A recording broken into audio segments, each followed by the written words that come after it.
दोस्तों, पिछले वीडियो में जो प्यार मिला उस वीडियो के अकॉर्डिंग मैंने सोचा एक बौद्ध धर्म का भी आपके सामने एक दर्शन पेश किया जाए और बौद्ध धर्म के शॉर्ट नोट्स अपन इस वीडियो में देखेंगे। ठीक है, तो शुरुआत करते हैं बौद्ध धर्म के बारे में।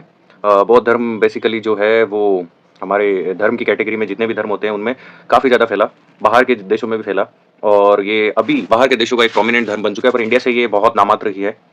बुद्ध का जीवन देखते हैं। महात्मा बुद्ध का जन्म 563 ईसा पूर्व में अथवा 567 ईसा पूर्व में लुम्बिनी वन नेपाल की तराई में हुआ था। तो ये जो है ये डेट पे भी डाउट है, 563 ही प्रोबेबली इसको माना जाता है। इसका इनका वास्तविक नाम था सिद्धार्थ। ठीक है, और इनके पिता का नाम शुद्धोधन था जो कपिलवस्तु के शाक्य गण के मुखिया राजा थे। तो शुद्धोधन इनके पिताजी का नाम था, इनका खुद का नाम सिद्धार्थ था। यहाँ सिद्धार्थ नाम से कंफ्यूजन होता है क्योंकि सिद्धार्थ नाम एक्चुअली में महावीर के पिताजी का भी था, इस वजह से काफी बच्चों को कंफ्यूजन भी होता है।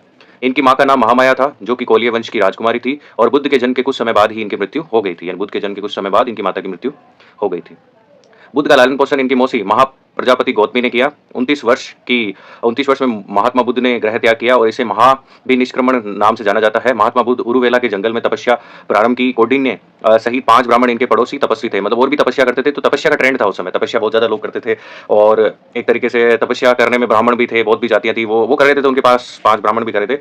उरुवेला में महात्मा बुद्ध सुजाता द्वारा लाई गई एक भोज्य सामग्री को ग्रहण कर लिया। सुजाता द्वारा लाई गई भोज्य सामग्री को उन्होंने ग्रहण किया। ज्ञान प्राप्ति की घटना को संबोधि कहा गया। संबोधि का मतलब ज्ञान प्राप्ति की घटना जो हुई उसको कहा गया। प्रथम धर्मोपदेश की घटना को धर्म चक्र प्रवर्तन कहा गया। हजारों क्वेश्चन ऐसे पूछे हुए, हजारों एग्जाम में धर्म चक्र प्रवर्तन क्या था, संबोधि क्या था कहा जाता है। ठीक है, नाम से जाना जाता है। बुद्ध ने अपना प्रथम वर्षाकाल सारनाथ में व्यतीत किया। सारनाथ में पहला जो वर्षाकाल व्यतीत किया था। राजगृह में सारिपुत्र और मोदगल्यायन नामक ब्राह्मणों को अपना शिष्य बनाया। मोदगल्यायन नामक ब्राह्मणों को अपना शिष्य भी बनाया था इन्होंने, और ये दोनों आगे सबसे चिंतनशील और प्रबुद्ध शिष्य थे उस समय। तो राजगीर काफी फेमस जगह थी उस समय। बुद्ध के चचेरे भाई देवदत्त भी इनका शिष्य बना। बुद्ध का यही शिष्य इनका सबसे बड़ा विरोधी था। इसने बुद्ध की 3 बार इसने हत्या करने का असफल प्रयास किया। जो भगवान बुद्ध थे उनकी 3 बार हत्या करने का इसने असफल प्रयास किया था। इन्हीं का भाई था, देवदत्त नाम था इसका। ठीक है, आगे देखते हैं। ज्ञान प्राप्ति के 5वें वर्ष में बुद्ध वैशाली गए और यहीं पर बुद्ध ने अपने प्रिय शिष्य आनंद के कहने पर बौद्ध संघ में, जो प्रिय शिष्य था आनंद, उसने कहा था भाई बौद्ध संघ में स्त्रियों का प्रवेश भी होना चाहिए, तो स्त्रियों का प्रवेश कर दिया था और यही एक पतन का कारण बना था। स्त्रियों को प्रवेश दिया और बुद्ध की मौसी महाप्रजापति गौतमी इसकी प्रथम भिक्षुणी थी। तो जो महाप्रजापति गौतमी जिसने बुद्ध को पाला था शुरू से लेकर एंड तक, वो इसकी प्रथम भिक्षुणी थी। तो अपने प्रिय शिष्य आनंद के कहने पर यह किया था। ज्ञान प्राप्ति के 20वें वर्ष में श्रावस्ती और अंगुलीमाल डाकू का हृदय परिवर्तन किया था इन्होंने 20वें वर्ष में। इनका मतलब जो चेहरे का तेज था वो भी इतना जबरदस्त था कि कोई अगर इनको देख ले तो वो एक्चुअली में मंत्रमुग्ध हो जाता था और वो उनकी बातों को फॉलो करने के लिए राजी हो जाता था। चेहरे का तेज इतना अच्छा था इनका। पावा से बुद्ध और कुशीनारा पहुंचे और मल्लो के शाल वन में रुके और यहाँ पर इन्होंने अपना अंतिम उपदेश सुबुद्ध दिया। सुबुद्ध जो था अंतिम उपदेश दो दिया। कुशीनारा में 80 वर्ष की उम्र में बुद्ध की मृत्यु हुई और इस घटना को महापरिनिर्वाण नाम से जाना जाता है। महापरिनिर्वाण, जो 80 साल की उम्र में कुशीनारा में इनकी मृत्यु हुई तो उसको महापरिनिर्वाण माना जाता है। आगे देखते हैं। बौद्ध धर्म सिद्धांत देखते हैं। बुद्ध के धर्म के 4 आर्य सत्य का मूल योग था जिन्हें सत्य या चतुष्टय कहा गया और इन्होंने अपने धर्म के मूल में दुख को रखा मतलब दुख जो था ना उसको मूल में रखा इन्होंने। और देखते हैं दुख से रिलेटेड इनके 4 आर्य सत्य क्या थे। देखो, 4 आर्य सत्य देखते हैं। दुख, बुद्ध के अनुसार संसार के सभी कष्टों का मूल दुख है और जरा मरण दुख का सांकेतिक नाम है। दुख समुदाय देखते हैं। इसके अंतर्गत बुद्ध ने दुखों के कारणों को बताया और दुख के कारणों की व्याख्या के लिए प्रतीत्य समुत्पाद नामक सिद्धांत को विकसित किया। अर्थात यह होने से यह होगा, मतलब यह होने से यह होगा, अगर गलत कार्य करोगे तो गलत होगा, वो वाला सिद्धांत दिया इन्होंने। जन्म होने से मृत्यु होगी अर्थात मृत्यु का कारण जन्म है। इसी के अंतर्गत द्वादश निधान की व्याख्या की गई। तो ये दुख का समुदाय था। अब देखते हैं एक सिद्धांत, 4 सिद्धांतों में से एक सिद्धांत उनका था दुख का निरोध। जो दुख का अंत है वो देखते हैं। लोभ है, मोह है, तृष्णा है, आसक्ति है आदि का अंत ही दुख का निरोध है। दुख निरोध से निर्वाण की प्राप्ति होती है। दुख निरोध जो भी है, ये लोभ करते हैं, लोग मोह में रहते हैं, तृष्णा में रहते हैं, ये सब अगर नहीं करेंगे तो यही दुख के कारण होते हैं मेनली। दुख निरोध गामिनी प्रतिपदा, इसके अंतर्गत बुद्ध ने अपने दुखों को दूर करने के लिए 8 मार्ग बताए हैं जिन्हें अष्टांगिक मार्ग कहा जाता है। अब देखते हैं अष्टांगिक मार्ग क्या थे। अष्टांगिक मार्ग है सम्यक दृष्टि, नीर शीर विवेकी दृष्टि ही सम्यक दृष्टि है। उसके बाद में सत्य असत्य, पाप पुण्य, आचरण दुराचरण में अंतर करना ही सम्यक दृष्टि है। सम्यक संकल्प, दृढ़ता पूर्वक सांसारिक बंधनों का त्याग कर और निवृत्ति मार्ग का अनुसरण करना ही सम्यक संकल्प है। सम्यक वाणी, सत्य और प्रिय बोलना ही सम्यक वाणी है। वाणी से रिलेटेड है तो बोलना सत्य और प्रिय। सम्यक कर्मात, अच्छे कर्म करना ही सम्यक कर्मात है। सम्यक आजीव, इसमें जीवन यापन और शुद्ध न्यायपूर्ति की प्रणाली सम्यक आजीव है। सम्यक व्यायाम, दूसरों की भलाई करने का प्रयत्न करना ही सम्यक व्यायाम है। और भी आगे देखते हैं। 7वां जो है वो है इसमें विवेक का स्मरण का पालन किया जाता है। विवेक स्मरण का पालन किया जाता है। सम्यक समाधि, चित्त की एकाग्रता ही सम्यक समाधि है। अष्टांगिक मार्गों को 3 स्कंद में विभक्त किया जाता है, प्रज्ञा, शील और समाधि। इसमें प्रज्ञा देखते हैं, इसके अंतर्गत सम्यक दृष्टि और सम्यक संकल्प 2 आते हैं इसके अंतर्गत, सम्यक दृष्टि, सम्यक शील। इसके अंतर्गत सम्यक वाणी आता है और कर्मार्थ सम्यक आता है और आजीव और सम्यक व्यायाम आते हैं। समाधि इसके अंतर्गत सम्यक स्मृति आती है और सम्यक समाधि आते हैं। बौद्ध धर्म कारणवाद, क्षणिकवाद, अनीश्वरवाद, कर्म एवं पुनर्जन्म पे विश्वास करता है। बौद्ध धर्म में अनात्मावादी है, अर्थात आत्मा में विश्वास नहीं करता है बौद्ध धर्म। देखते हैं बौद्ध संगतियाँ, ये बहुत फेमस टॉपिक है बौद्ध संगतियाँ।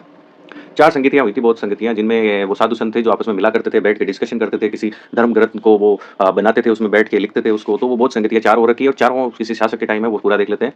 प्रथम बौद्ध संगति ये हुई थी राजगृह में, अध्यक्ष थे इसके महाकश्यप और जो शासक थे अजातशत्रु के समय हुई थी। और कार्य इसमें हुआ था विनय पिटक और सूत पिटक का संकलन हुआ था। तो ये क्वेश्चन कई बार आ चुका है भाई, प्रथम बौद्ध संगति कहाँ हुई थी? राजगृह में हुई थी। अध्यक्ष कौन थे? महाकश्यप थे।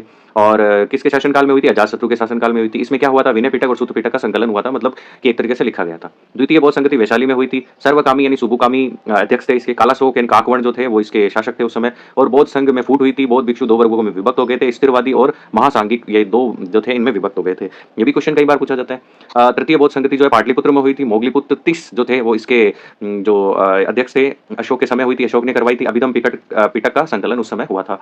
चतुर्थ बौद्ध संगति है वो कुंडलवन कश्मीर में हुई थी, वसुमित्र के अध्यक्षता में हुई थी, कनिष्क ने करवाई थी। और बौद्ध धर्म का विभाजन हुआ था हीनयान और महायान में। ये पूरी चारों बौद्ध संगतियां काफी एग्जाम में काफी पूछा जाता है इनके बारे में। अब देखते हैं, जो देखो हीनयान और महायान में बौद्ध धर्म टूट गया था, तो हीनयान और महायान में क्या डिफरेंस है वो भी देख लेते हैं। हीनयान और महायान में अंतर। हीनयान और महायान लिखा हुआ है, यह बौद्ध धर्म का प्राचीन रूप है, यह नवीन रूप है। ये कठोर मार्ग और उसके द्वारा कम लोगों के निर्वाण प्राप्ति कर सकते हैं। इसमें कठोर मार्ग है तो लोग बहुत कम निर्वाण प्राप्त कर सकते हैं। ये सरल मार्ग है तो इसके द्वारा अधिक लोग निर्वाण प्राप्त कर सकते हैं। ये बुद्ध को लौकिक गुण वाला सामान्य पुरुष मानते हैं, ये बुद्ध को एक सामान्य पुरुष के रूप में और ये भगवान के रूप में मानते हैं। तो महायान ज्यादा है, जहाँ बुद्ध की बड़ी बड़ी मूर्तियां मिलती है, इसका मतलब वो भगवान के रूप में बुद्ध की पूजा करते हैं। हीनयान और महायान में कुछ डिफरेंस हो रहे हैं। यह बुद्ध के प्रतीकों की पूजा करते हैं, ये बुद्ध की मूर्ति की पूजा करते हैं। जहां जहां बुद्ध की मूर्ति आपको मिलेगी, इसका मतलब वो महायान से रिलेटेड है।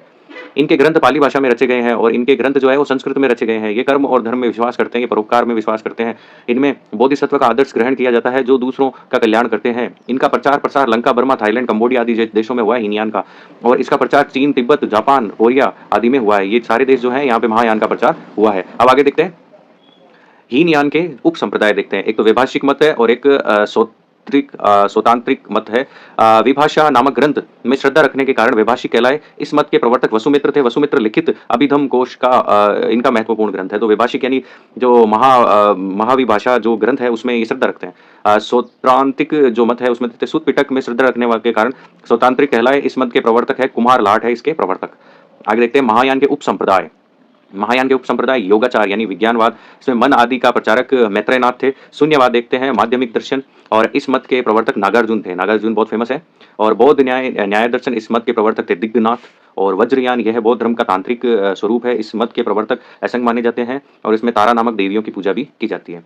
उसके बाद में कालचक्र, कालचक्रायन, ये मंजूश्री को इसमें प्रवर्तक माना जाता है। बौद्ध साहित्य त्रिपिटक, बौद्ध साहित्य में 3 पिटक बहुत फेमस है। एक तो ये मूल रूप से पाली भाषा में रचे गए हैं। पाली भाषा उस समय लोगों की भाषा थी तो उसमें रचे गए। विनय पिटक देखते हैं, सबसे पहला पिटक। इसमें भिक्षु और भिक्षुणियों के आचरण के संबंधी नियम इसमें होते हैं। उसके बाद में दूसरे नंबर पे जो है वो सूत्र पिटक है। इसमें बौद्ध धर्म के उपदेश संकलित होते हैं। अभिधम पिटक है, इसमें बौद्ध धर्म की दार्शनिक व्याख्याएं दी गई है और इसका महत्वपूर्ण भाग कथा वस्तु और इसकी रचना मोगलीपुत्र 30 ने की थी। ठीक है। उसके बाद में जातक कथाएं, ये मूल रूप से पाली भाषा में रचे गए हैं और इनकी संख्या 549 है और इनमें बुद्ध के पूर्वजों की कथाएं हैं। जातक कथाएं बहुत फेमस है। जातक कथाओं के चित्र कई जगह बने, अजंता गुफाओं में भी बने हुए। तो 3 पिटक है, अभिधम पिटक, सूत पिटक और विनय पिटक। उसके बाद में आगे देखते हैं अष्टकथाएं त्रिपिटकों में भाष्य के रूप में लिखे गए हैं। मलिहिंद पन्हो, ये भी एक ग्रंथ है। यह ग्रंथ पाली भाषा में रचा गया है। इसमें यूनानी राजा मिनांडर और बौद्ध आचार्य नागसेन का वार्तालाप है। नागसेन का और मिनांडर का वार्तालाप है। और विशुद्धि मग, इसकी रचना बुद्ध घोष ने पाली भाषा में की। इसमें त्रिपिटक की कुंजी कहा जाता है। यह हीनयानियों का मेन ग्रंथ है। बुद्ध चरित्र देखते हैं, इसकी रचना संस्कृत भाषा में हुई। अश्वघोष द्वारा रचित यह एक महाकाव्य है। इसमें बुद्ध का जीवन वृत्त और उसकी शिक्षाओं का वर्णन है। उसे बौद्ध में रामायण कहा जाता है। धम्मपद पाली भाषा में रचा गया है। इसे बौद्धों की गीता कहा जाता है। आगे देख लेते हैं बौद्ध धर्म के प्रसार प्रसार के कारण। प्रचार प्रसार कैसे हुआ बौद्ध धर्म का? उसके कारण है राजाश्रय प्राप्त था। एक तो राजाओं का आश्रय प्राप्त था इसको, राजा लोग इसकी बहुत हेल्प, इस धर्म में आस्था रखते थे, पालन करते थे। चारों वर्णों का सहयोग और आम जनता द्वारा स्वीकार किया जाना, आम जनता ने स्वीकार किया था। महात्मा बुद्ध का चतुर्मुखी व्यक्तित्व, उनका व्यक्तित्व बहुत अच्छा था, वो बहुत अच्छा असर पड़ा। जनभाषा पाली में धर्म प्रचार किया था। संघ द्वारा धर्म प्रचार किया गया था। बौद्ध धर्म का प्रारंभिक क्षेत्र मगध, आर्य संस्कृति से अप्रभावित होना, बौद्ध धर्म का सरल होना। उसके बाद में बौद्ध धर्म के पतन के कारण ब्राह्मण धर्म का परिवर्तित रूप था ये। और बौद्ध धर्म के पतन के कारण देखते हैं ब्राह्मण धर्म का परिवर्तित रूप बन गया था। बौद्ध धर्म में व्याप्त कई बुराई आ गई थी। संघ द्वारा प्रचार प्रसार की समाप्ति हो गई थी। बौद्ध धर्म में फूट पड़ गई थी। बौद्ध संस्कृत भाषा का प्रयोग करने लगे थे, पहले पाली का प्रयोग करते थे। बौद्ध धर्म संघ में व्याप्त भ्रष्टाचार की वजह से गड़बड़ हुआ था। बौद्ध भिक्षुओं में भौतिक रूप से निर्बल होना, जो बौद्ध भिक्षु बन गए वो भौतिक रूप से धीरे धीरे निर्बल हो गए। और राजाओं का आश्रय न मिलना और तुर्कों का आक्रमण से ये पूरी तरीके से समाप्त हो गया था। आगे देखते हैं बुद्ध से संबंधित महत्वपूर्ण घटनाएं। प्रतीक माता के गर्भ में आना, हाथी इसका प्रतीक है। बुद्ध के जन्म का प्रतीक कमल है। उनके गृह त्याग का प्रतीक घोड़ा है। ज्ञान प्राप्ति का प्रतीक उनका बोधि वृक्ष है। प्रथम उपदेश उन्होंने धर्म चक्र बोला जाता है, प्रवर्तन और महापरिनिर्वाण मृत्यु का प्रतीक है, जो स्तूप है इनका। इस प्रकार हमने बौद्ध धर्म के बारे में शुरुआती जानकारी प्राप्त कर ली है। अगर आप बोलोगे तो इसके बारे में एक डिटेल वीडियो भी बना दिया जाएगा। और इसी के साथ मेरा लेक्चर समाप्त होता है। धन्यवाद।